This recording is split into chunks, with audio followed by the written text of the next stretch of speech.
जय हिंद दोस्तों, कैसे हो आप सब। आई होप आप सब बहुत अच्छे होंगे। सो यार, मल्टीपल क्वेश्चंस आपके आए थे बर्थ सर्टिफिकेट को लेके कि जहाँ पे आप लोगों की क्वेरी आ रही थी कि सर हमारा जो बच्चा है वो हॉस्पिटल में नहीं हुआ है, घर पे हुआ है, तो हम लोग बर्थ सर्टिफिकेट कैसे बनवा सकते हैं। तो आज आप लोगों के इस क्वेश्चन का रिप्लाई करने वाला हूँ, क्योंकि इस क्वेश्चन के ऊपर मल्टीपल मुझे व्हाट्सएप पे कमेंट आ रहे थे, यूट्यूब पे कमेंट आ रहे थे, इंस्टाग्राम पे कमेंट आ रहे थे।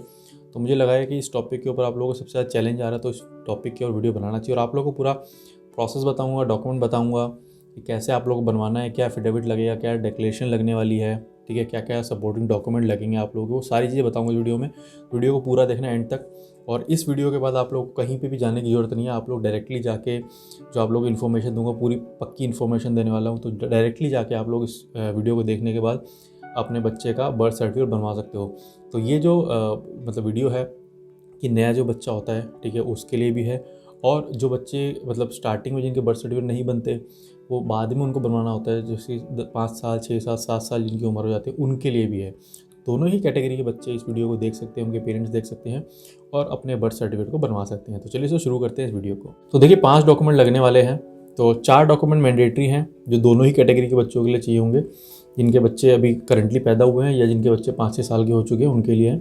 और एक डॉक्यूमेंट ऐसा है जो कि अबव 5 ईयर 6 ईयर वालों के लिए, वो भी मैं आप लोगों को बताऊंगा। देखिए, सबसे पहली बात, पेरेंट्स के आधार कार्ड, दोनों ही पेरेंट्स के आधार कार्ड होने चाहिए। और जो जो डॉक्यूमेंट मैं बता रहा हूँ ना, ये डॉक्यूमेंट तभी देने हैं आप लोगों को जब उनमें जो डिटेल है वो पूरी सही हो।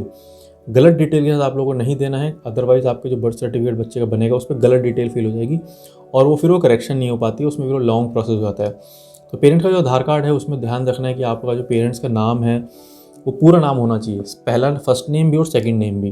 किसी किसी के पेरेंट्स के फर्स्ट नेम होते हैं तो उसमें सेकंड नेम डलवा लीजिए, क्योंकि बर्थ सर्टिफिकेट जब बनेगा ना तो उसमें पेरेंट्स के दोनों ही नेम होने चाहिए। मैंडेटरी होता है कि सरनेम और फर्स्ट नेम होना चाहिए।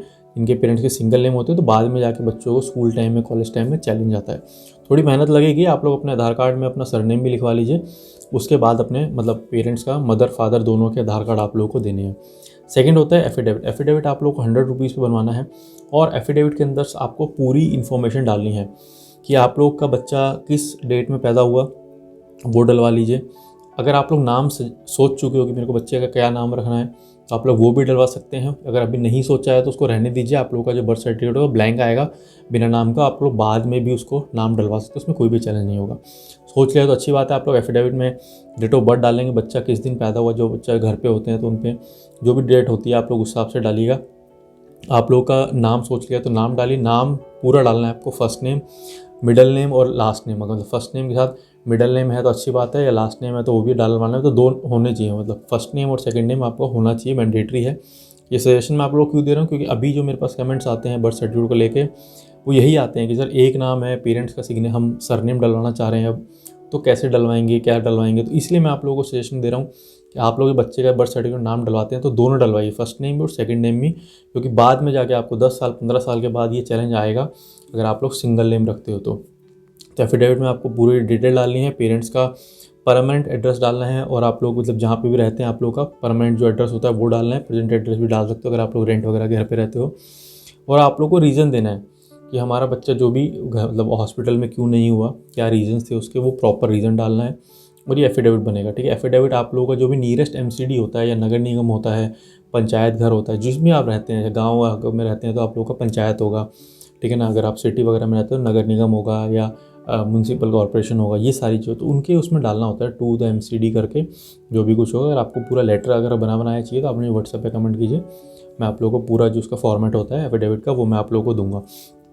एफिडेविट बनेगा आपका 100 रुपये पे। ध्यान रखना, एफिडेविट जब बनता है तो वहाँ पे आप लोगों को 2 विटनेस चाहिए होते हैं। विटनेस आप लोगों के घर वाले नहीं होने चाहिए, आस पड़ोस वाले हो सकते हैं। उनके नाम डलेगा, उनका एड्रेस डलेगा, सिग्नेचर होंगे, फ़ोन नंबर होगा, ये सारी चीज़ें होती हैं एफिडेविट जो भी विटनेस डलता है। विटनेस के बाद आप लोगों को एक सेल्फ डिक्लेरेशन देना पड़ेगा। सेल्फ डिक्लेरेशन भी आप लोगों को जो एफिडेविट बनता है वैसे एक कोरे कागज़ पे वाइट जो पेपर होता है उस पर आप लोगों को सेल्फ डिक्लेरेशन देना है। उसमें वही डिटेल डालनी है जो आप लोग एफिडेविट में डालते हो, सेम डिटेल डलेगी आप लोगों की। और सेल्फ डिक्लेरेशन हो गया आपका थर्ड डॉक्यूमेंट। पहला हो गया पेरेंट्स आधार कार्ड, दूसरा हो गया एफिडेविट, थर्ड हो गया सेल्फ डिक्लेरेशन। इसके बाद आप लोगों का विटनेस के जो डॉक्यूमेंट होते हैं वो लगेंगे। विटनेस मैंने आपको बताई दी, एफिडेविट में आप लोगों का डलेगा, वहाँ पे आप लोगों के विटनेस के आपका जो भी नाम नंबर होता है, एड्रेस होता है, वो सारी चीज़ें एफिडेविट में डल गई। तो ये डॉक्यूमेंट हो गए आप लोगों के कॉमन डॉक्यूमेंट जो दोनों ही कैटेगरी में आप लोगों के यूज़ होने वाले हैं। बच्चा अगर आप लोगों का जब भी जन्मा है घर पे और उसका आप लोग बर्थ सर्टिफिकेट डलवाना चाह रहे हो तो उसके लिए, प्लस अगर ज़्यादा साल का हो चुका है उसके लिए भी। अब जो ये जो हो गया मतलब अब बच्चा कम है तो आपको यही डॉक्यूमेंट देने हैं। इसके बाद आप लोगों को नियरेस्ट एमसीडी में विजिट करना है, वहाँ पे आपको सारे डॉक्यूमेंट सबमिट करने हैं। अब ये हो गया मैंडेटरी। इसके अलावा भी इंडिया में ऐसा नहीं है कि यार हर जगह सेम डॉक्यूमेंट लगेंगे। मल्टीपल स्टेट में, मल्टीपल नगर निगम में कुछ कुछ डॉक्यूमेंट ऐसे होते हैं, यूनिक डॉक्यूमेंट जो होते हैं, तो वो आप लोगों को वहाँ जाके ही पता लगेंगे। वो आप लोगों को रिक्वेस्ट करके आप लोगों से डॉक्यूमेंट मांग लेंगे। बेसिक डॉक्यूमेंट होंगे, ऐसा कोई भी डॉक्यूमेंट नहीं होगा कि जो आपको ना मिले, इजीली ना बन पाए। ये सारे डॉक्यूमेंट आप लोग ले जाइए और जो भी उनकी खुद की रिक्वायरमेंट जो होगी वो आप लोग को फुलफिल करके ये डॉक्यूमेंट देने, और आप लोग का जो बर्थ सर्टिफिकेट 7 दिन के अंदर अंदर आप लोगों को मिल जाएगा। मतलब ऑनलाइन जो भी अप्लाई होगा घर पे आ जाएगा, या फिर अगर वो ऑनलाइन अप्लाई करवाएंगे तो ऑनलाइन आप लोगों के पोर्टल पे आ जाएगा। और बच्चा अगर ज़्यादा हो गया तो उसमें आप लोगों को जो डलाना होता है वो होता है न्यूज़पेपर पब्लिकेशन। न्यूज़पेपर पब्लिकेशन क्या होता है कि पब्लिक में बताना होता है कि हमारा बच्चा इस डेट में पैदा हुआ था, इस अगर नाम सोच लिया तो उसमें नाम डलवा सकते हो आप लोग। तो वो न्यूज़पेपर पब्लिकेशन आप लोगों के किसी भी 2 न्यूज़पेपर में डलवाना है। एक तो हो गया नेशनल न्यूज़पेपर और एक आपका जो स्टेट का न्यूज़पेपर होता है उसमें, मतलब जो लोकल न्यूज़पेपर होता है उसमें। ये दोनों न्यूज़पेपर डलवा के आप लोग उसकी कटिंग आप लोगों को मतलब दिखानी होती है कि ये कटिंग हम लोगों ने करवा ली है और ये सी कटिंग है। तो ये चीज़ें ले जाके आप लोगों को अपने बर्थ सर्टिफिकेट में एमसीडी ऑफिस में देना है, आप लोगों का जो बर्थ सर्टिफिकेट बन जाएगा। तो ये कुछ तरीका था। अगर आप लोगों का बच्चा घर में पैदा होता है, हॉस्पिटल में नहीं होता है, तो ये सारे डॉक्यूमेंट लगेंगे आप लोगों के। ये डॉक्यूमेंट ले जाइए। इस इन केस अगर इसमें भी कोई इशू हो रहा है, आप लोगों का मैंने व्हाट्सअप नंबर आप लोगों को दिया हुआ है डिस्क्रिप्शन बॉक्स में, आप लोग उस पर जाके कमेंट कर सकते हो, तो आप लोग को पूरी इन्फॉर्मेशन दी जाएगी। बहुत बार क्या होता है यार, मैं मैसेज का रिप्लाई नहीं कर पाता हूँ, तो कोशिश कीजिए कि 8 से 9 मतलब 7 से 9 के बीच में आप लोग मैसेज कीजिए डेली। वहाँ पे मैं आप लोगों के इंस्टेंट रिप्लाई कर पाता हूँ, कि मैसेज बहुत आते हैं यार, तो इन 2-3 घंटे में मैं रिप्लाई कर पाता हूँ। बहुत सारे बार होता है कि मैं रिप्लाई नहीं कर पाता हूँ लोगों को, तो वो मत कीजिए कि मैं उसमें भी पढ़ के आपको जब मेरे को टाइम मिलेगा मैं रिप्लाई करूँगा।